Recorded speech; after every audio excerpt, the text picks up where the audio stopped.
going to get started if everybody wants to take a seat.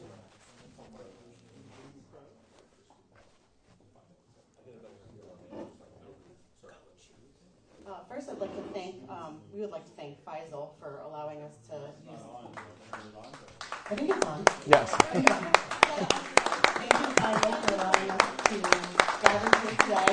The space that's very special to Andrew, so it's very meaningful. It is my pleasure to introduce Mr. Andrew Rice, who is running for Connecticut's 3rd District in the U.S. House of Representatives, a seat that has been held by Rosa DeLauro since 1991. Andrew recently left his career as a scientist in cellular and molecular biology to fully dedicate himself to his run for Congress. He has a true passion for justice and human rights, something he demonstrates consistently by showing up and volunteering with many grassroots organizations, including Connecticut 5051, as well as ULA, an organization working on immigrant rights events. He participates in food rescues with Haven's Harvest, as well as working with All in Milford, which focuses on food security, housing, and social action, as well as and Milford Pride as an advocate for the LGBTQIA+ community. He's not afraid to roll up his sleeves and do the work, and I'm thrilled that he's here today to speak to us and answer any questions that we may have. So without further ado, I will hand it over to Andrew.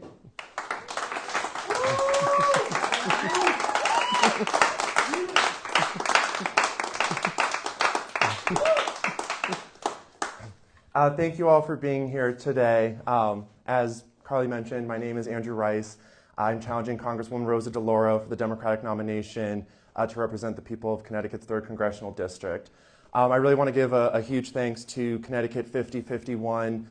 For those of you that don't know, 5051 is a grassroots organization that has been instrumental in pushing back against fascism and also giving people like me a platform to be able to challenge establishment Democrats who just are not meeting this moment. I would also really like to thank Faisal and the Palestine Museum for allowing us to use this space for this event. It's a really big honor to be here and have this space. I began this run because of a confrontation that I had with Congresswoman Rosa DeLauro in New Haven about a year ago, where I questioned why she kept supporting Israel and sending money to commit a genocide for which she even could not use the word genocide. And that is what initially made me run the genocide in Gaza. So being here today is very powerful. And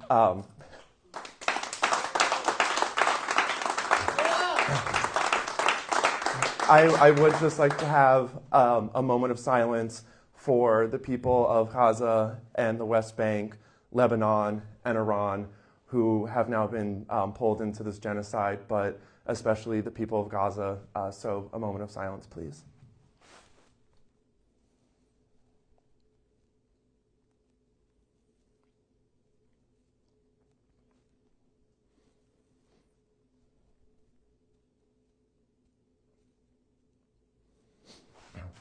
Okay, thank you. So I'm here to answer your questions. Any question you have for me, please let me know. I'm a little bit green to this arena. As Carly said, I've been in science most of my life. So if you have a question and I don't answer it adequately, please let me know. Please follow up. No questions are off guard, or you know what I mean. So who wants to be the brave one to go first?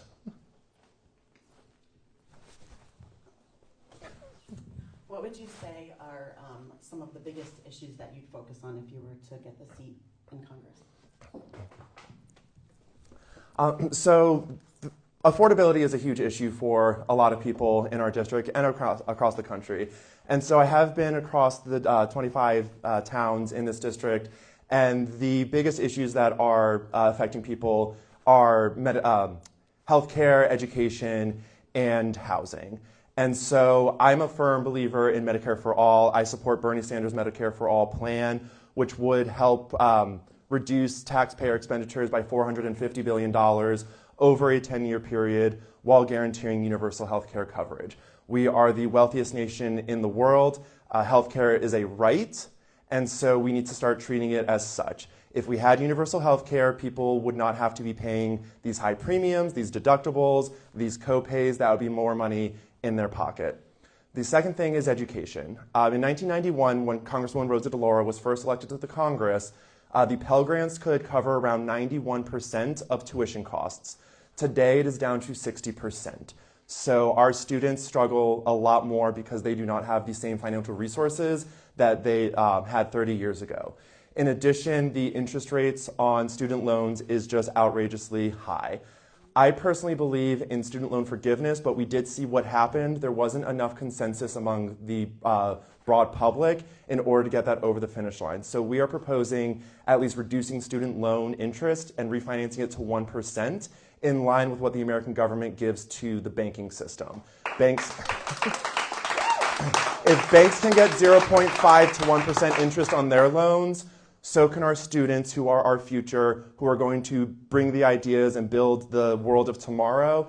And so there's no reason why we cannot refinance these student loans to 1% so that way students are not in debt for the rest of their lives. You know, I've met people who took out a $30,000 loan, they paid $30,000, and then they still owe $30,000 just because they were paying the interest.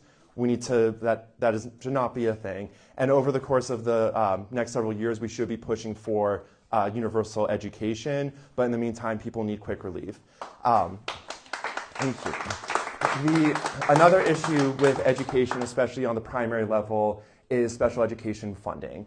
There is a federal program called IDEA, or the Individuals with Disabilities in Education Act. It is supposed to guarantee that for that 40% reimbursement rates for special education spending in our municipalities. It has only been historically funded to allow for a 13% reimbursement rate. And so last year alone, our district lost $51 million because that program has not been funded, and that is putting a strain on our primary school, on our high schools, and so we need to make sure that that program is fully funded. There's actually a bill in Congress right now called the Fully Fund IDEA Act, and out of all the congressional delegates in this state, Rosa DeLauro is the only one that has not co-sponsored the Fully Funding IDEA Act. So yes, and that has put a huge strain on our school systems. And then third, to address the housing crisis, there are a couple of things that we can do. First of all, a lot of the reason why housing costs are going up and therefore rent is going up is the private equity industry. Private equity will come in, they'll buy these single-family homes, they'll buy these apartment complexes. Sometimes they will sell them back to a shell company that they own for an inflated value, which then artificially increases home prices, which then puts a strain on new homeowners trying to buy into the housing market. And then landlords can now raise rent because people can't afford to buy those homes, and it creates this ripple effect. So we are proposing that we use eminent domain to reclaim some of these properties from these private equity industries so that we can put this housing back into the market, drive those prices down, and make things more affordable. But another issue is the homelessness crisis. And homelessness needs to be taken care of. It is another, just moral obligation for a just society. And so the idea is, anyone who went to college, who lived in a dorm, we can build those up quickly. We can provide rooms and a safe space for people to have a bed, to have a desk, to have where they can put clothes, have heating, have cooling, have public bathrooms, have a public dining hall. Because the only way that people can get out of homelessness is to provide them with the resources that allow them to be reintegrated back into society. And it is not an individual failure, it is a failure of society to not have the resources for people to be able to survive. Again, this is the wealthiest nation in the world, the most prosperous nation in the world. And if we want to uphold our oath to being the humanitarians that we claim to be, we should not have homeless people on the streets, desperate. And another thing that taking care of the homelessness issue would also help with is crime, because one of the largest contributors to crime is poverty. Yes. I'm a special educator from New York City, and the IDEA is federal, so I guess how they're going to, it's a federal mandate, but the state, I guess, each state gets their own decision-making process. I'm going to look into that. What I wanted to say as a social worker is the mental health of people is part of homelessness. And the psychiatric industry would want to put them in hospital against their will and give them Haldol and other whatever medications to keep them in the bed and keep them quiet.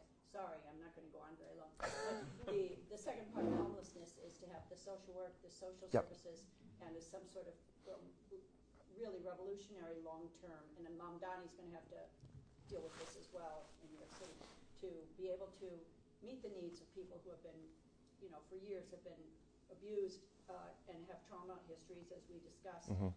That the home is one thing, and the services so expensive, medication's expensive, the mandates of psychiatric medicine are top down. That these are other areas. I applaud your putting that as priority, and I think that those would be the underlying, supports for your program. I just had to say it. Well, now that you have mentioned it, mental health is a subject that is near and dear to me. I myself have struggled with mental health issues. I've been diagnosed with general anxiety disorder. I have been diagnosed with major depressive disorder. And part of the issue is the stigma behind it. If someone has cancer, if someone has a broken leg, we understand that is an issue that can be addressed. Mental health, the brain, the most complicated organ in our body, somehow we just always forget about. And so part of the dormitory-style homeless shelters would also be having mental health services so that they can overcome these traumas. Because at the end of the day, I feel like a lot of what's wrong in this world is unresolved trauma. The human experience is beautiful, but it can also be very traumatic. And something that traumatizes you might not traumatize me, and vice versa. But that is, for each person to decide. And if there's funding so that we actually have universal mental health care coverage as well, then there can be intervention sooner. And people don't have to spend 8 years hiding something like sexual abuse, which I did myself, because I didn't feel comfortable disclosing that. There was that whole stigma behind it. And so I never want to see someone have to suffer all of these years with an unresolved trauma. If we get trauma, dealt with quicker, we have better, people can have a better life, people can be better participants in society. And so mental health is, again, a huge issue. And also, we're supposed to get yearly physicals for our physical body. Why don't we have yearly, mental health physicals? Because sometimes even, so we were talking about the pandemic. I thought I handled the pandemic really well. And then a couple years later, I'm like, I actually handled this poorly AF. And so having more services, and the social workers are being inundated with new patients every day. And so part of it is, just the world that we live in. There is an increase in gun violence. There's an increase in, climate change. There's an increase in, violence in other countries. And so also going back to your point with, the medicine and the medical industry, that is one of, to me, the fundamental problems with the way that society today is structured. And so I myself am very anti-capitalist. I think that the time of capitalism has come to its end. And capitalism thrives on the profit-driven motive. And so in science, I have learned myself that we don't, and I've been in medical science, we don't do real science in this country. We do capitalism. Because science is always rejected unless it advances capitalist interests. And so my own research, we're never trained to prevent anything. We're never trained to cure anything. We are trained to find a treatment, because a treatment is basically a long-term subscription to your health, and it's much more profitable to treat a disease than it is to cure it or to prevent it. And so we need to be decommodifying a lot of these industries. We need to decommodify the healthcare industry so that we are focusing on patient care and not profit. We need to decommodify the housing industry. That way we're focusing on people, not profit. We need to decommodify the education industry because it should, at some point, these things should not be about making profit. It should be about what is best for society, what advances society, what moves us forward as I'm very inspired by Star Trek. So I've always been in science to try and push, mankind forward. And what is done in science is supposed to overall improve the human condition, and we're not seeing that. We are just seeing people stuck in these treatments that fundamentally don't address the underlying issue. And so part of, this movement, and I'm not talking about my campaign, there are dozens, actually there's I think 120 other progressive candidates around the country. One of them is with us today, Joe Caputo, who is challenging Jim Himes in District 4. This is a very different year than years past. We actually have an opportunity to make some real change because even if half of us can get into the Congress, that is 50 progressive Democrats that can push back on the establishment. And if the establishment doesn't work with us over the next 2 years, we now have the blueprint. We figured out what we had to do. A lot of people are throwing together these ad hoc campaigns with a sense of urgency for the moment. And if we get 50 of us get into office and Democrats don't work with us, then in 2 years we have all the information we need to get real progressives into office. And so if anyone's on Instagram, please look in your district and see if there is a candidate running in your district, because at the end of the day, I could have all these great ideas. They go nowhere unless I have support in the Congress. And so we need to not just elect me, we need to elect Joe in the 2nd District, we need to elect Kyle Gauck, and across this country we need to elect real progressive Democrats to push back on the establishment. Sorry, that wasn't an answer to your question, but you have a question. I have a question. So I am one, as you know, I'm a veterans advocate. Yes. I'm a veterans advocate because I had a son who served and died because of his service. And I'm only mentioning this because in my travels, I spent 5 years every other week in Washington, D.C. advocating for veteran-friendly legislation. I met everybody. And the thing that was most stunning to me was that on most of the committee hearings that I attended and in most of the committee meetings that I was a part of, most of the people on the committees had no experience with the subject matter that they were supposed to be legislating for and actively promoting legislation for. So I'm really curious about if you've put any thought into what committees you ideally would like to participate in. Oh, great question. Thank you. First of all, thank you for your son's service. Second of all, one of the largest homeless populations are veterans. And so the fact that we do not take care of the homeless means we are not taking care of our veterans. Another way of taking care of veterans is to not have them go through these horrific things in the first place, such as sending them overseas to, bomb Iran or bomb Syria or bomb Venezuela or, bomb all these places. And so, again, thank you. As far as committees in the Congress, so one of the biggest challenges that I'm facing is that Rosa DeLauro is the ranking Democrat on the Appropriations Committee, which is one of the most powerful committees in the Congress. Should Democrats retake the House, she would become the chairwoman of that committee. And so I would ideally like to be on the Appropriations Committee to make sure that Connecticut has that person on appropriations because they would lose her power. Real quickly though with the power thing, what good is power if you don't know how to wield it or if you're not going to wield it in a way that actually helps the people? So when she was the chairwoman of the Appropriations Committee, did she use that power to fully fund IDEA? No, she did not. Did she use that power to ensure that veterans were being taken care of? No, she did not. What did she actually do with that power? Not a whole lot. Did she use it to fight for increasing the minimum wage or the sub-minimum wage? No, she did not. So just because you are in a position of power doesn't necessarily mean you're going to do anything with it. Back to your question, though.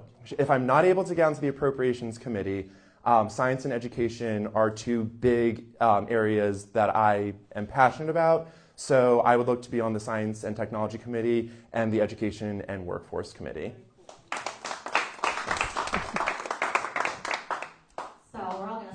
children today. As you may know, my daughter is a teacher in New Haven Public Schools. And you've spoken about the housing situation. She's 26 years old. She's had to move home because she could not afford to live in New Haven anymore.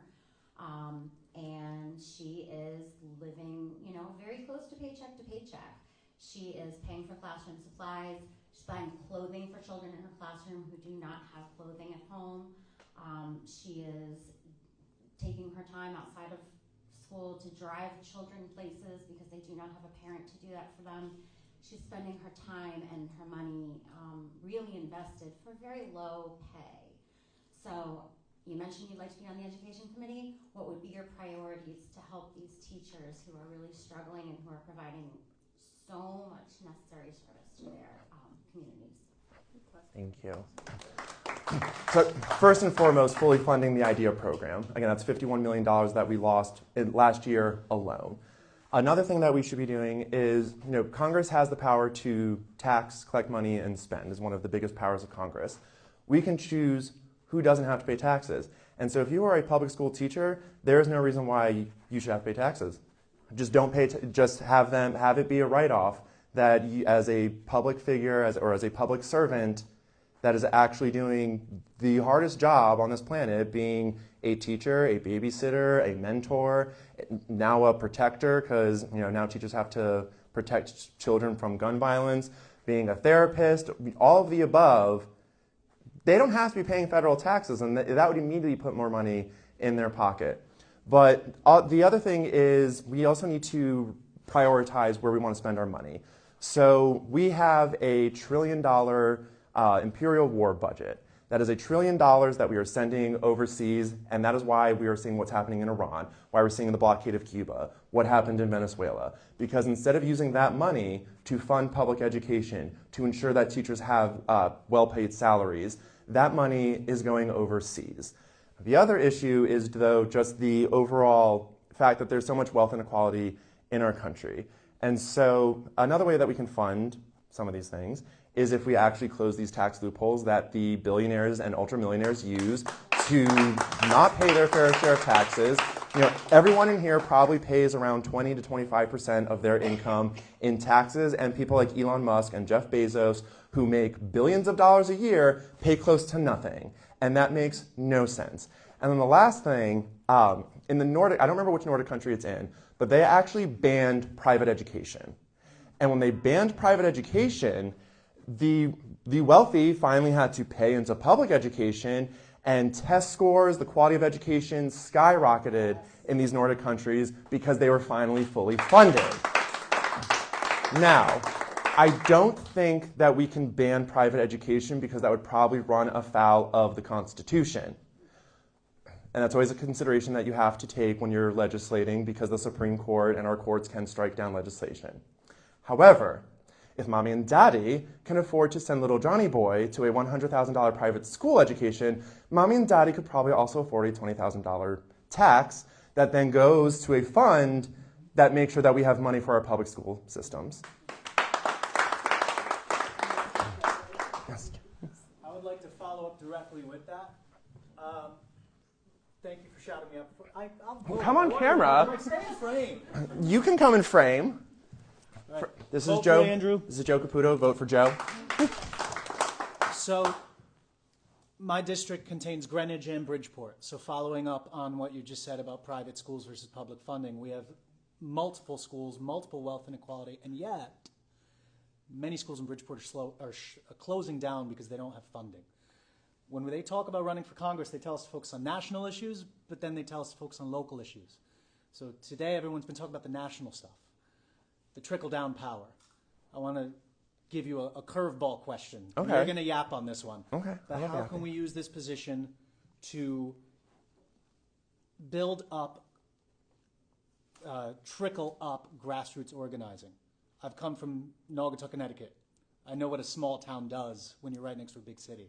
So how can we use our office and our policies to increase agency, increase small business, increase education in smaller towns? Because this is also going to help everybody across the country. Anywhere there's a small town, they should have a congressional representative that also represents that. Absolutely. And not just the win number. Absolutely. Thank you. So, I mean, as a congressperson, we should not just be focusing on where the population centers are to get the votes. We are here to represent every single person within our district. And one thing that I would like to do as a congressperson is because apparently Congress only works like 180 days of the year, they only have 4-day work weeks, and they get free health care, and then they tell us that we don't deserve any of that. So they get the exact things that, in any case.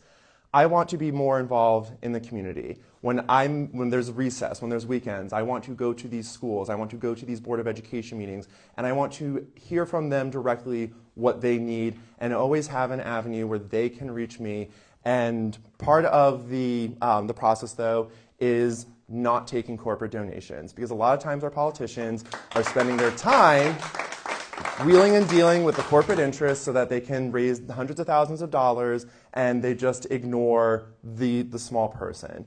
There's also something called soft power. And in the state of Connecticut, I don't remember the exact formula. I think it's like the CES or something. And so that is a state-level program. But as a congressperson, one thing that we have as soft power is our endorsement, is our ability to focus on candidates and legislators. And so in this district, if there is a legislator who is not doing right by their people, if there is a legislator who is not pushing to get those educational funds for those smaller cities, well, then I'm going to go ahead and endorse their primary challenger and help them get across the finish line, because if Democrats are not going to do their job, I will support anyone who will do that job.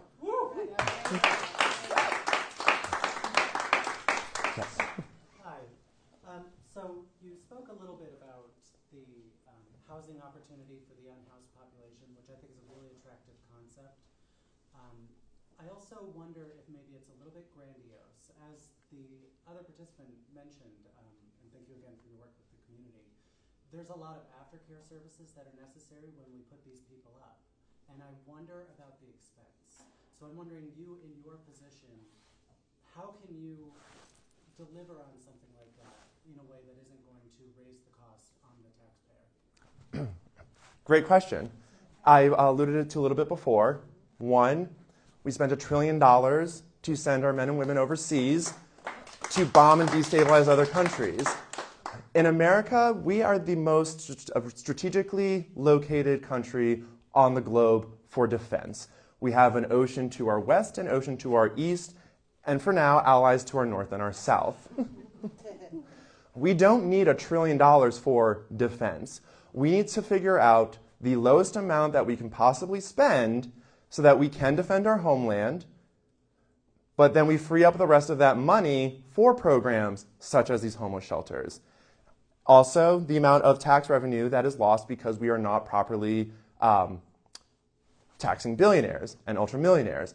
And then the other issue is the fact that people are not earning more money. So back in the 1950s, I believe, the average worker or the average CEO would earn around like 50 times their lowest paid employee. Today, it's anywhere from 400 times to like 7,000 times. So I think like the Starbucks CEO makes 7,000 times the amount. And so one idea that we have is legislating that you can only make 31 times your lowest paid employee, so that if CEOs want to earn more, they better pay their lowest paid employee more. Now, the reason why I say this is if people are paid more, then they are paying more into the federal coffers, which then also generates more revenue. So if you pay people more, the government gets more revenue. Follow up. Thank you. Yeah, if you don't mind, that makes perfect sense to me in terms of how the money moves. What I'm really wondering is, how does a vote for you move that forward? So part of it is just having someone who is willing to say these things.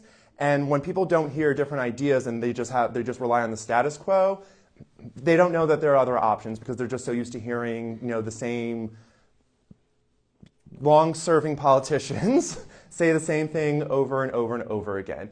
And going back to, I'm with an organization along with Joe called Courage for Democracy. Another one is the Reasoned Reality Project. And so a lot of us have similar messages on that we want to be providing these resources for the working class. And that's why it's so important this year that it's not just about my campaign or Joe's campaign or Kyle Gauck's campaign. It is that there is truly a movement across this country where we have an opportunity to get real progressives into office. And again, even if there's just 50 of us that get into office, and there's the other 150, 100, mathing is, let's say the other 200 Democrats. That gives us 250 seats in the House. We are now a 50-person power block, and we can gum up the machine until the establishment starts talking about these ideas that we want. And again, if they refuse to work with us, we now have 2 years to prepare anyone that lost these campaigns and get them the resources and the strategy, the endorsements, and everything that they need to get them into office in 2 years. But again, if we have those 50 people now, we can put some serious pressure on the establishment. Yes? Follow-up, sorry. I've lived through the civil rights era, as many of my other people here. Thank you for coming. The progress of this type of Take care. Sorry. this type of revolution happens on a year-to-year basis. So it doesn't happen with your election. It happens by, like you said, saying the thing. You know, people are equal. Black people should vote. You know, black people have rights to housing. All people have rights to housing. That this is it's a step in the right direction. The revolution is by first putting the word out there. It's a process, which is my training. You know, that until you start speaking, you could take New Haven, for example. They get federal funding, corporate funding. The corporate funders could say, we're helping the homeless in Connecticut because we're running a clinic, or we're pushing people in to your housing and doing the mental health piece. You could cooperate with the corporate, even though you reject them, they could have a piece in it in the interim in a step toward. I'm not trying to say that would be what you say, but what I'm saying is the process is, like you said, to first you protest, you put it out there, you get people thinking, you become a change agent. So I love hearing new ideas because, so as I said, I'm a scientist by nature. I've been in science for 12 years, my entire career, and collaboration is, the foundation of science. And so I can't know everything. I don't pretend to know everything. I feel like I have some good ideas, but if several people contribute their good ideas, we can make one great idea that is better than the sum of all of its parts. And so I'm never opposed to hearing new ideas that I've never considered before. Because again, there's dozens of issues that have, could be a class in itself, a college level course. And so it is impossible for one person to know all of these things. So I love the idea, and I appreciate you being open to talking about it. And if elected to Congress, that is what I want to do. I want to hear other people's ideas and hear how my ideas can be integrated with theirs so that we can just not only serve our people, but people across the nation. Because to me, that is what... So when I grew up with Star Trek, I always thought that the United States was the Federation. And, and one of my favorite lines is from Star Trek Voyager, where Catherine Janeway says that the beauty behind the Federation is that she's greater than the sum of her parts. And so even though we have 50 states, when we're all actually united working together, we're greater than the sum of any 50 states.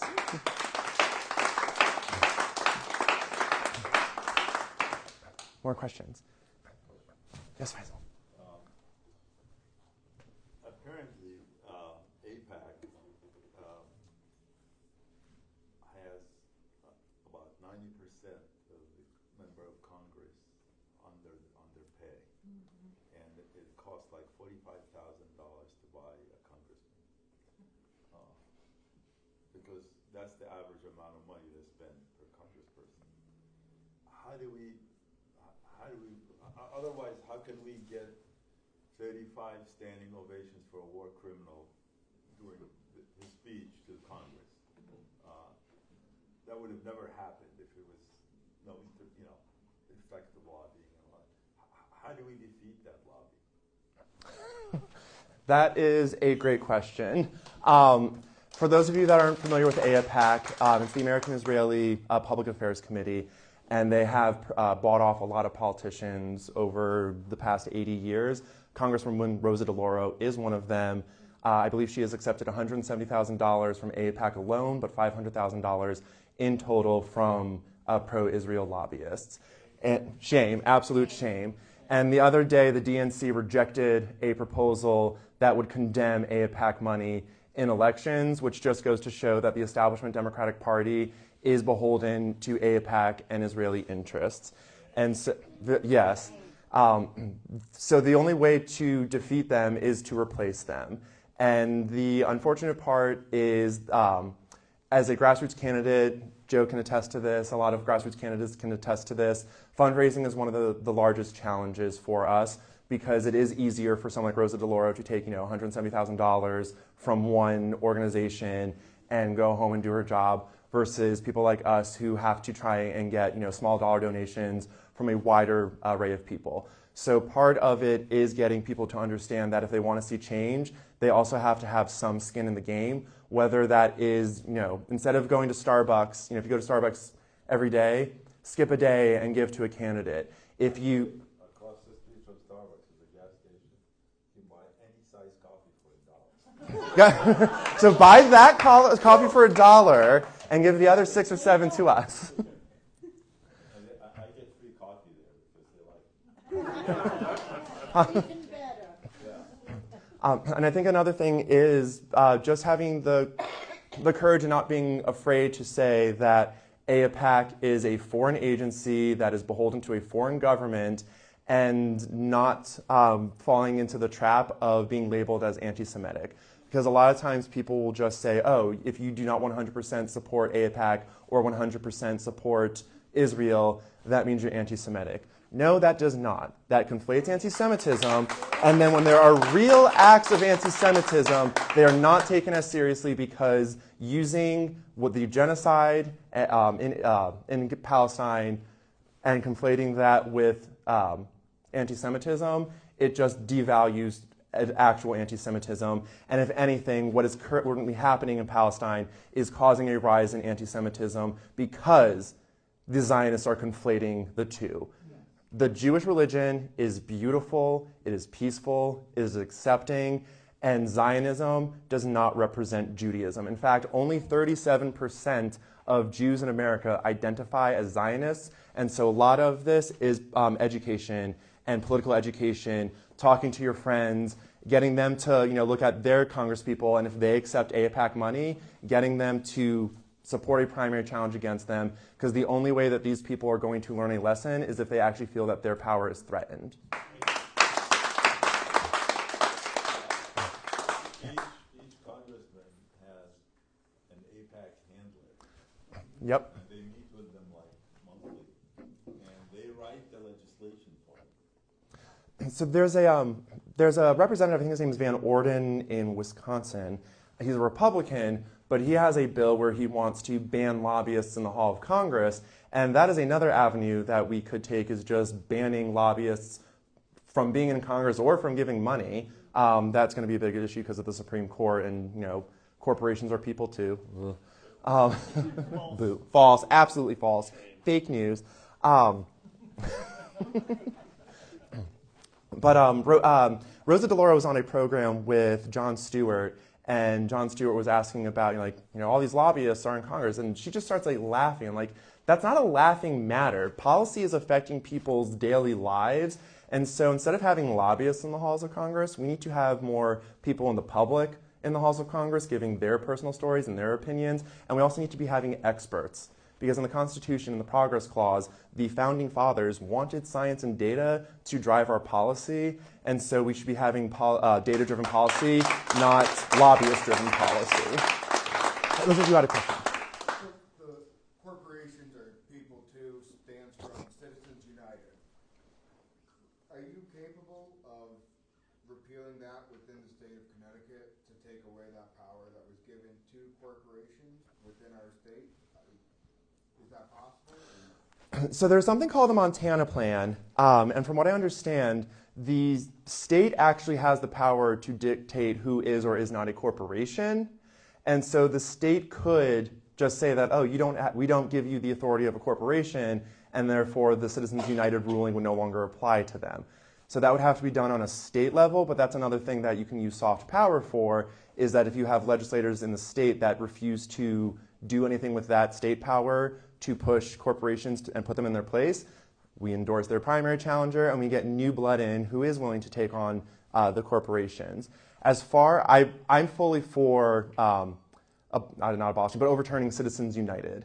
But that would most likely require a constitutional amendment, which is a bigger ask because that requires 2/3 of the Senate, 2/3 of the House, and the President to sign off on, or to have, and then you'd have 75% of the states ratify it.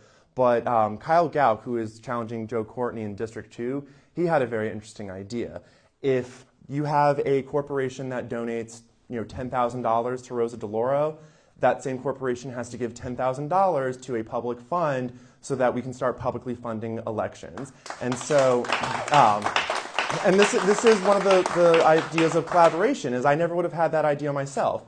But when I talked to someone like Kyle, I think Joe was there too during that conversation, there are already people that are working, I don't want to say behind the scenes because that sounds like what the politicians are doing in Congress, but behind the scenes, we're all trying to talk with one another about policies and policy ideas that we have that could help us all show that we are collaborating, that we have a united front, that we have a plan. And so that is something that I think is worth looking into. But at the end of the day, we should have publicly funded elections, because even if even if 10,000 people in the district give me $10, that's $100,000, and that would be enough to win the election. I would still technically be more beholden to those 10,000 people versus the other 750,000 people that live in the district. But if there was genuine public funding of elections, then people would always know that their politicians are beholden to the taxpayer, because it's the taxpayer that gave them the money to do the campaigning. I said I was a big Star Trek fan, but also a huge Star Wars fan.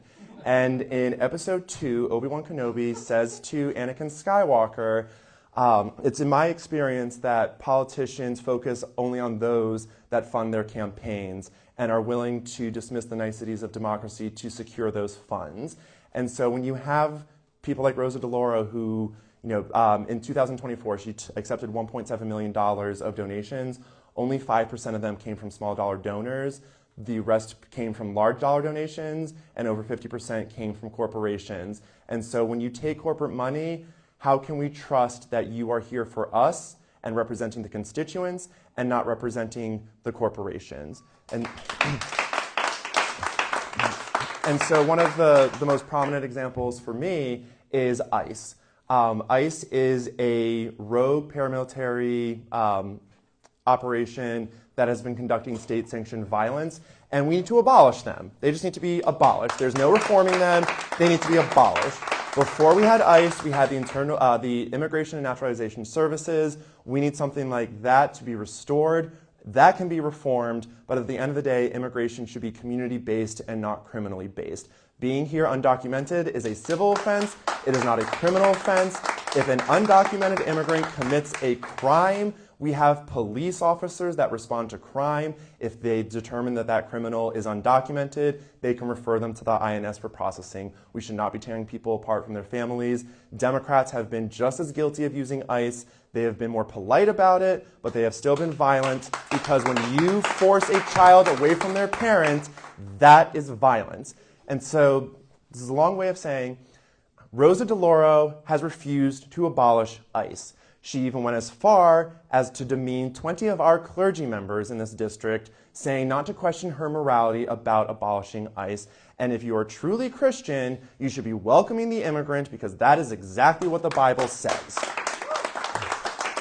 Now, my question for Rosa DeLauro is, do you truly not believe that ICE should be abolished, or do you have talking points given to you by AT&T, who gave you $10,000, from L3 Harris, that gave you $10,000, from General Dynamic, that gave you $10,000, and they all have contracts with ICE. They all profit off of ICE, so at the end of the day, are her words, or are her words her corporate sponsors' words? Yeah. asked Deloro to show her agenda, her like appointments. Who did she meet with during the last 6 months, for instance? Well, I'll tell you one thing. Public information. She won't meet. So, Erin has been fabulous at organizing pro-impeachment inquiries with the Congresswoman. On February 17th, her, myself, Joe, and a couple of other people in the community went to her office. She didn't even have us talk with a staffer. She just had us talk with her scheduler. So she was not qualified to answer any questions. The scheduler recorded all the information and said, we'll get back to you in about a week or two with answers. Erin, have you gotten answers yet? And what happened when we tried to schedule something 3 weeks in advance for the second day of action? Did she ever respond to you for that meeting? It's been a few weeks plus, and I have not had a response. So yes, it would be very interesting to know who she actually does sit down and talk to, because it doesn't seem like she wants to sit down and talk with constituents who may not fully agree with her. Is there a way to get that information? That might be a FOIA request. And I'm sure that the Democrats will drag their feet on providing that information because, unfortunately, the establishment Democratic Party does not believe in transparency. And they also don't really believe in democracy because democracy is about having choice. It's about having debate. It's about having dialogue. And one of the best ways of having debate and dialogue and choice is to have primary elections. And so one of the biggest challenges, especially in the state of Connecticut, is getting onto the primary ballot. There are 2 avenues. A month from today, there will be congressional conventions in all 5 districts, and delegates that are elected by the Democratic town committees will decide who to put on the ballot. A lot of the DTC chairs are loyalists to Rosa DeLauro, and they will select most likely loyal delegates who will vote in her and keep someone like me off the ballot, or in District 4, keep someone like Joe off the ballot. The second avenue is a petition drive, which begins on April 28th. And so the Democrats, if they truly believed in democracy, if they truly believed in choice and dialogue, let people like me and Joe onto the ballot, because if you're so confident that your incumbent is the champion of the people and that they are the person that they want, then put us on the ballot and let them, let them wipe the floor. If they are so good at their job, they will wipe the floor with us as newbies. But I think that they are actually scared. So I was at a DTC the other day, and from what I understand, I was there to talk about my congressional run. And later on, I asked if I could stay to learn more about what was going on in their town. And the 4th agenda item, they're like, ooh, this is awkward. We actually got a communication from Rosa DeLauro asking if we would endorse her. Apparently that's not something she does very often. So they're scared, but they will do everything they can to make sure that we are not on the ballot.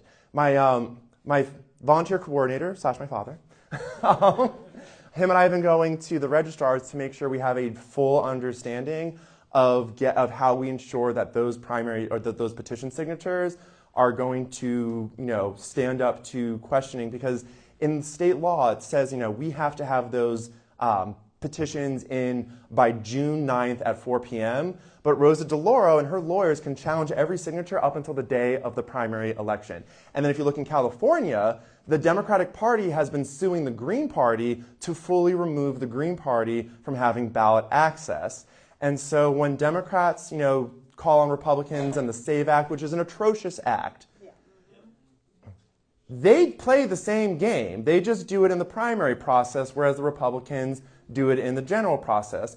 And to give some credit to the Republicans, at least they admit what they're doing, versus Democrats that do it all coy and polite, and they're like, we're here to defend democracy. We love democracy. Rig it, rig it.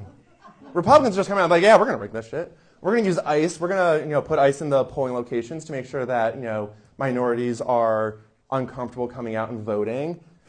Democrats are just not going to give you the choice anyway. So getting onto the primary ballot is, step 1.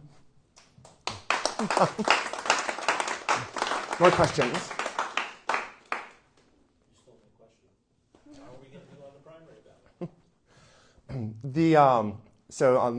If people can show up to the convention on May 11th and create a splash, that could, maybe convince some delegates. So when I actually went to the meeting and they were going for the endorsement, I actually had to step out because there was a lengthy debate as to whether or not they wanted to endorse her, and if an endorsement meant that the delegates had to vote in her favor. So there are some people who are not happy with the Democratic establishment saying that they don't have a choice. But Rosa DeLauro, from what I've heard, is vindictive. And there's a person, so at the New Haven No Kings rally, we were trying to get unofficial signatures. There was someone who was afraid to write their name down on an unofficial signature because they were so concerned that if that got back to Rosa DeLauro, that they would lose their job. That is Trumpian BS. That is bullying. That is not democracy. And so, there could be these delegates that want to vote for me in good faith, and they love what I have to hear, but they might be too scared that if they break away from DeLauro, that she will send her people after them, and that to me is not the hallmark of a democracy. So, real quick, but the other way is the petition ballot. Only registered Democrats can sign their signature. Only registered Democrats can be a collector for those petitions, but they have to have been a registered Democrat for at least the past 3 months, because as my volunteer coordinator helped me find, is that it can take up to 3 months for the system to recognize you as a party member. And so if you're unaffiliated, you can register as a Democrat and you should have almost immediate rights as a Democrat. If you're a Republican and try and switch over, it takes 3 months, and that brings us past the primary. And so that's another way of trying to challenge the system, is getting people to understand that if you are not registered in the Democratic Party, you cannot participate in the primary process because it is a closed primary system in this state. Joe. I was going to ask you to explain the signatures for those watching at home, but since you explained that part, if you could explain the people power and the numbers we need in the small window to anyone who wants to volunteer for you to help you with the signature process in case the establishment doesn't allow it, what kind of personal grassroots revolution we need to get on the ballot. So, the petition process begins April 28th and it ends June 9th. It is a 42-day window. Depending on the district you live in and depending how many registered Democrats there are in that district, depends on how many signatures you need to collect. By law, it is 2% of active registered Democrats on April 28th. So we don't even know the actual figure until the day of the beginning of the petition. Yes. It's anywhere, but right now, before this new year, it was 4,108. The Secretary of State's office said that it was 3,400. According to my volunteer coordinator's numbers, it was something like 3,700. But they suggest, through research, it's suggested that you have 20 to 40% overage. And so we are looking to collect 5,500 signatures because they will challenge as many of them as they possibly can. You have a 42-day window. That means we need to collect around 150 signatures every day. It can take an hour, if you're going door to door, it can take an hour to get 5 of those signatures. And so really, we need grassroots, coordinated, committed circulators, and so the process gets even more convoluted. It's not, you just can't get a piece of paper and go up to someone and say, hey, can you sign this? You have to get an official ballot petition. Then, as a circulator, so I live in Milford, and say I want to go to Woodbridge to collect signatures, I first have to go to the town registrar in Milford, Connecticut, and they have to verify that I am a registered Democrat who is eligible to be a collector and sign off on that. Then but every single form has to have an original signature. So I can't just collect one form and copy it. I need to have however many forms that I anticipate being able to get signatures for signed in advance by the registrar. Then we have to go and we have to get all the signatures. One of the biggest issues is people write quickly and you can't read their handwriting. If you can't read their handwriting, it will get discounted.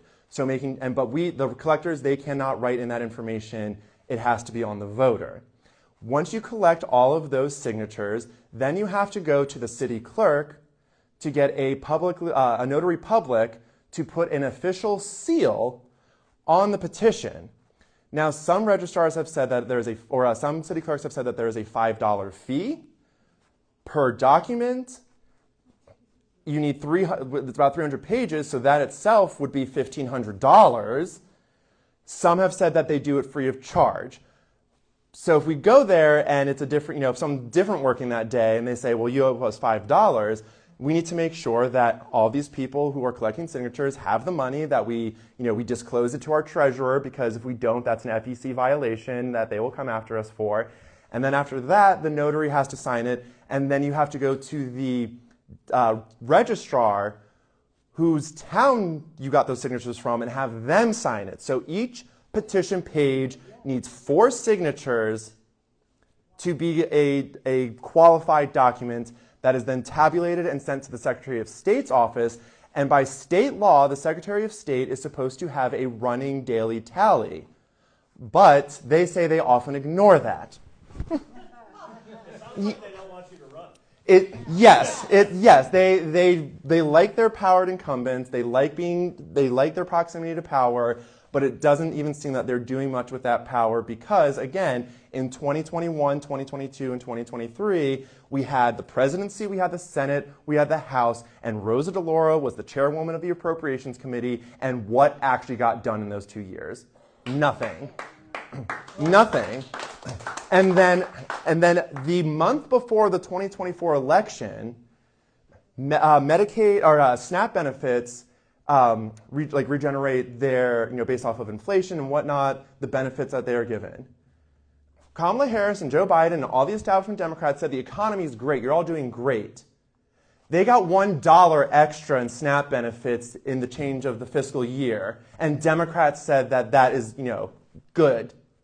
No, that is outrageous. That is outrageous. And talking to some of these establishment Democrats, the smug entitlement of, I was talking to Jim Himes, and he was talking about how, 15 years ago they passed the Lilly Ledbetter Act, and they passed the Dodd-Frank Reform Bill, and they passed the ACA. And he's like, Democrats do. That was 16 years ago. That was 16 years ago. Do not take what you did 16 years ago to excuse the fact that you have not done anything for our people in the past 5-10 years. When people are struggling and you tell them to appreciate that these bills were passed 16 years ago, it is tone deaf AF. And I just saw that we're at the 90-minute mark. So we should probably finish up. Well, I'm here for however long you all want to be here for. I will answer any question you have. Faisal is here on the weekend. Before you all go, please consider a donation to the Palestine Museum. This is what Faisal is doing is very important work. From what I understand, this is the only Palestine museum in all of the United States of America. There's another small one in D.C. also. They don't count. This is the best one. This is the good one. I'd like 2 minutes at the end. Absolutely, yes, absolutely. And so if people have more questions, please let me know. But when we do wrap up, please visit the exhibits. It is gorgeous work. It is very profound and very emotional and powerful. Especially, there's a section where children have drawings, and children draw what they see. And a lot of the drawings are people getting bombed to death. And this was from 2009, not even recently. And that's another way that we fight back, is that we don't forget the memory of these people, and we don't forget what is happening, and that we always make sure that that is part of, talking points in the center of attention. And so for me, a lot of things have a moral compass. Genocide is wrong. It's just wrong. We should not be supporting it.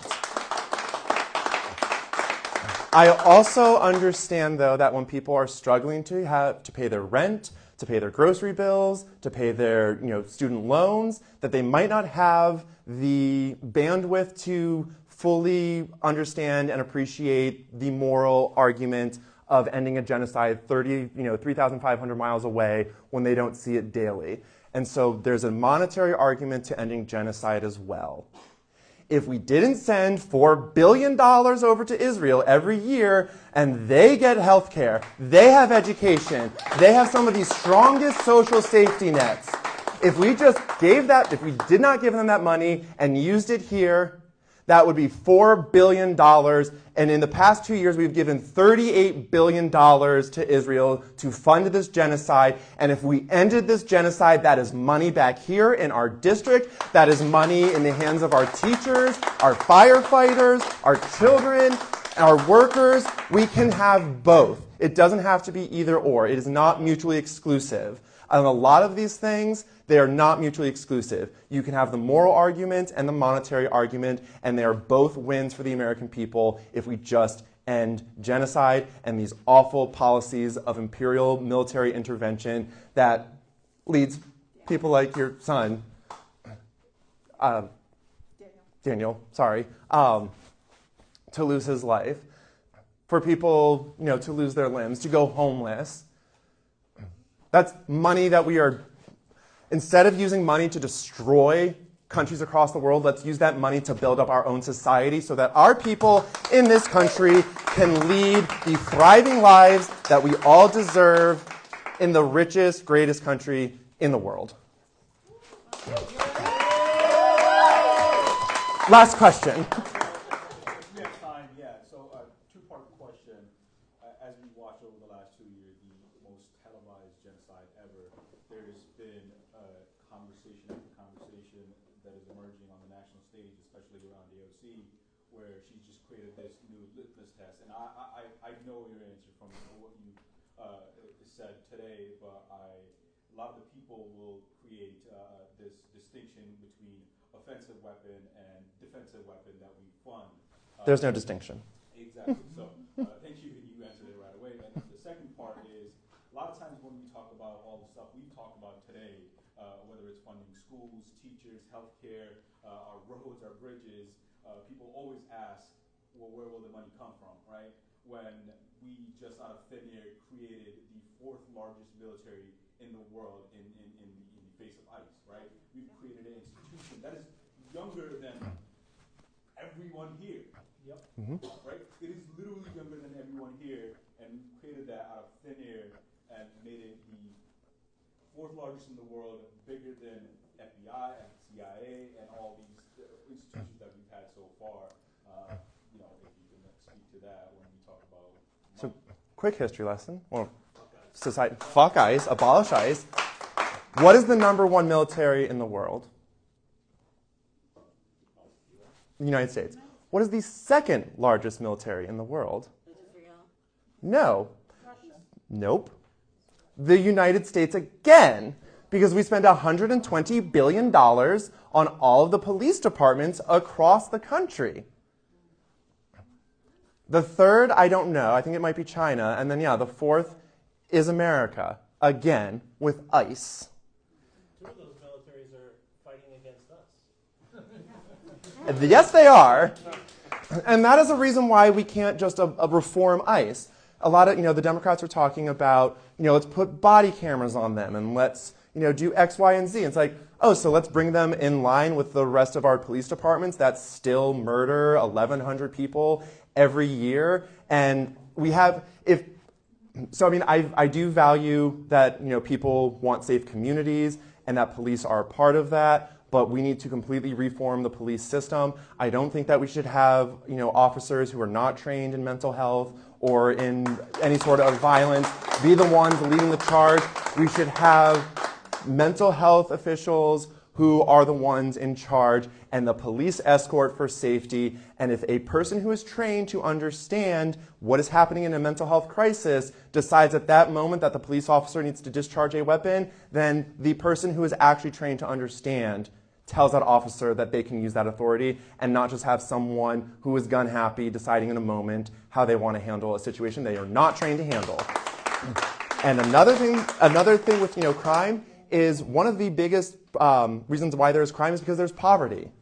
And if there was a one-to-one relationship between police and safety, we should be the safest nation in the world.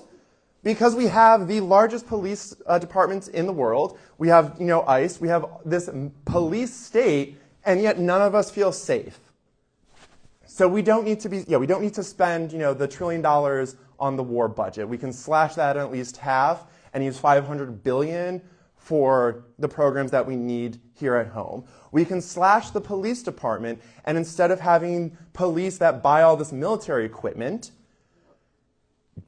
give that to communities. Give that so that, build community centers so that children have a safe place to go where they can go with their friends and actually have a future that they want to be a part of because they don't feel that it's for nothing when you see, and going back to so what I've realized is that a lot of these problems are just so interconnected, and solving one of them or solving all, you need to solve almost all of them to solve any one of them. So take the climate crisis, a lot of mental health. I've had, climate anxiety and climate depression. One of the biggest polluters of our planet is our military, is our police force. If you slash their budget, that's a big win for the environment too. So there's a lot of intersectionality with a lot of these issues. And again, that's why I encourage the American people to think big, not just these incremental little changes of let's tweak this here. No, let's fundamentally change some shit up, because I like saying this, in the 1950s or the 1960s, the rest of the world was shooting for the sky. America shot for the moon, and we fucking made it. We can do anything we put our minds to in this country. Let's put our minds to having a just society where people do not have to wonder how are they going to afford the basic necessities of life. You have another question? Sorry. One last policy question for you. Can you do these grand finales and everyone's like, oh! This will be a good one for you. All of us have felt a specific unease with what has been going on with the genocides. And yet many of us have been angry as we've watched Netanyahu be welcomed to Congress, welcomed to speak, has been allowed to enter, has been allowed to leave. Would you support me and every other politician who gets elected in enabling the U.S. to be a no-fly, no-landing zone with immediate arrest for any war criminal who is committing a genocide across the world? Yes, but we need to go further. Yes. We need Nuremberg-style trials for every single person who has been a part of this genocide. They must be held accountable for violating international law, for committing war crimes, and for committing crimes against humanity. Benjamin Netanyahu, Itamar Ben-Gvir, Smotrich, any IDF soldier who stepped foot in Gazan or Palestinian territory and killed or maimed or slaughtered, every single one of them must stand trial, and justice must be done, because if it is not, this will just happen again and again and again. And along with those Nuremberg trials, we need two more sets of trials. An ICE trial for every single politician who has supported ICE, every ICE agent that has violated our Constitution, any corporation that has funded ICE, and any politician who has accepted money from corporations that fund ICE. They need to be held accountable too. And lastly, we need another Nuremberg-style trial for the Epstein files. Because these women deserve justice for this sick, demented shit that these parasitic oligarch billionaires have been doing for God knows how long, and every single one of them must be exposed. And recently, Eric Swalwell was shown to be a complete sexual predator, and I am disgusted with people like Rosa DeLauro who did not use the opportunity that Nancy Mace gave us to expose every predator in the Congress, because anyone who sexually abuses men, women, or children, they must be held accountable too. And we had a law that would have exposed someone like Eric Swalwell, and we need to revisit that and make sure that we know exactly who in this Congress is a predator.